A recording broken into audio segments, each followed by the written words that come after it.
Do you want to be the sort of player who manages to place in every event they can? Well, now that solo cash cups are back, being a good W keyer and in-game fighter is crucial to succeeding in Fortnite competitive. What's up, Fortnite fam? I'm Cody, and today we're going to teach you how to frag out with the best tips and tricks to help you W key like a pro.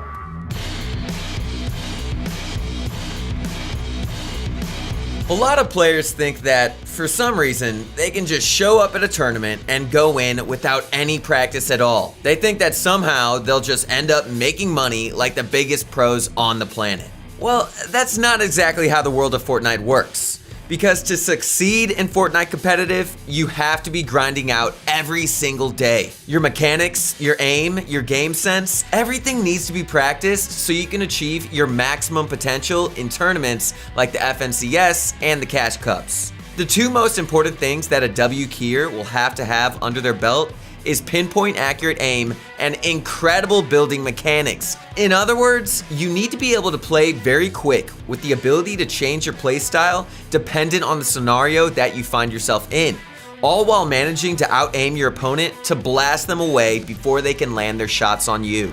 Don't get caught up in somebody's crosshairs. Be the beast that you were born to be, okay? I believe in you guys. Head over to ProGuides.com. We've got tons of amazing coaches and classing from pro players themselves who are always around to give you amazing coaching. Check them out, guys. ProGuides.com. Over the course of the past season, we've all learned that piece control has become incredibly important since you need to finish fights quickly to make sure you're ready for any third-party interference that might suddenly show up through sand tunneling or the teleporting 0-point crystals. A great way to do this is through in-game creative maps that have been designed specifically to help you practice. Raider 464's piece control map and the Scavok in-game aim trainer are two great examples. These two maps are some of the most advanced and most convenient maps that will allow you to practice most efficiently. Practicing this way for at least an hour before going into any games every day is a great way to warm up, and it's something that every single pro player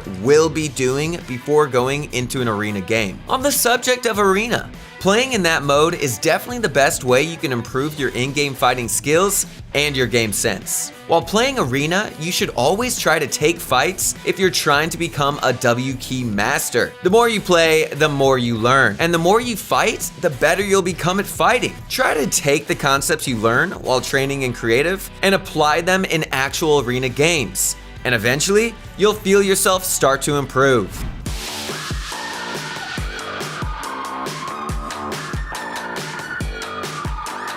One of the things that a lot of players fail to do is realize that they're making mistakes all the time. This is an issue that everyone has to face up to eventually. Unless you're winning all the tournaments that you enter, you're not going to be the best player in the world, and you definitely are making mistakes every single time you play the game. I get it.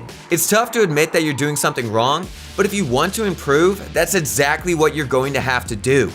A great way to figure out what you're doing wrong is to compare your gameplay to a pro that is playing in a similar style to you. VOD reviewing is a great tool that's available to everyone who plays Fortnite. All you have to do is load a reply, sit down with a notepad and a snack, and then watch through the games that you've played. Make sure you note down everything you feel you failed at while playing, and then go and see what a pro player would do. Many pros who play aggressively, like Vidil for example, win by applying a ton of pressure, constantly mixing things up, and staying one step ahead of their enemy in a fight. Essentially, managing to get into their opponent's heads without even talking to them. By noting down the key elements of your playstyle and then figuring out where someone like him does it better, you'll be able to take those aggressive, high-pressure moments and apply them to your own playstyle. It's important to note, however, that VOD reviewing isn't all about noticing your mistakes and making you feel terrible about how you've been playing. It's equally important that you pay close attention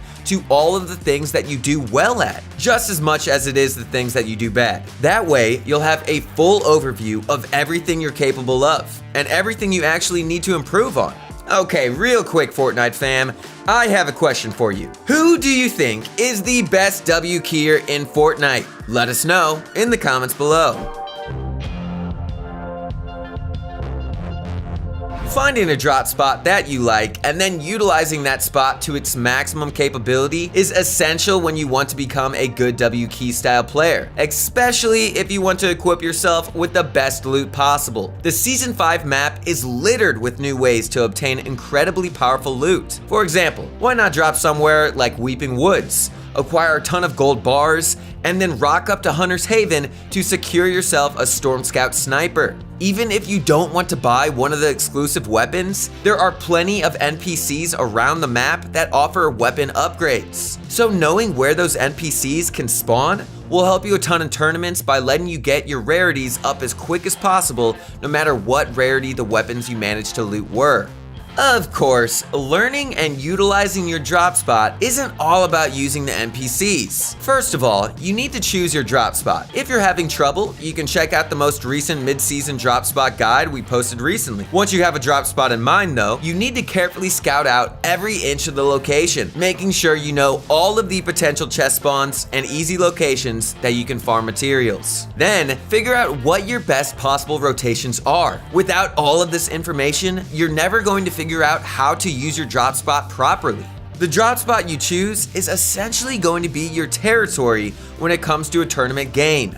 You should drop there every single game that you play. If anyone strays into your territory at the start of the game, then you will know exactly where everything is and exactly the best way to take them out.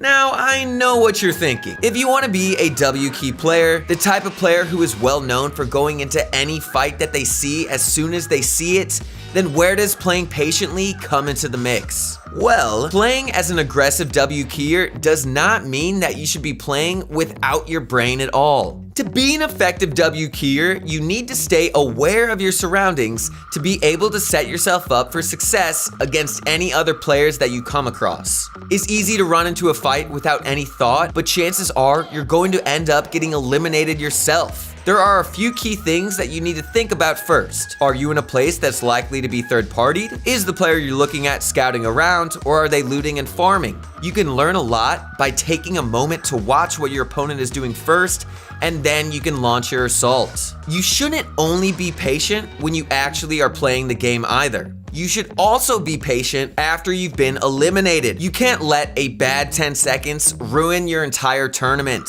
So just stay patient, boot up into the next game, and don't let a bad mindset take over. It only takes one solid pop-off to turn the tides of a tournament around. In Cash Cups and the FNCS, most players will focus on getting the win. And that means they will do things that make you mad. Some of them will be storm camping. Others will be constantly running away to play you for placement points. As a W keyer, you have to stay on top of your game. Be patient, wait for your opponents to make a mistake, and then take advantage for the win. Okay, Fortnite fam, let's recap. To be the best W keyer that you can be, you're going to need practice. You can't expect to walk into a tournament or even arena and be the best in the room. That's just not how Fortnite or any competitive game works. You also need to review your VODs so that you can learn from your mistakes by comparing your gameplay to another W key style player so you know exactly what you're doing wrong and how to improve on it.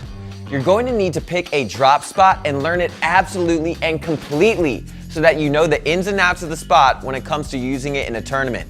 It'll give you a real competitive edge, trust us. Last, but certainly not least, you need to learn to balance your W key style with a healthy side dish of patience. Anyone can run into fights spraying, but it's only the W keyers who take a long look at their surroundings and what enemies are doing who actually walk away with that victory royale. If you listen to all these tips and you make sure to put in the work, you're going to be dropping 20 bombs with ease. Until next time, good luck out there, and I'll catch you in the next one.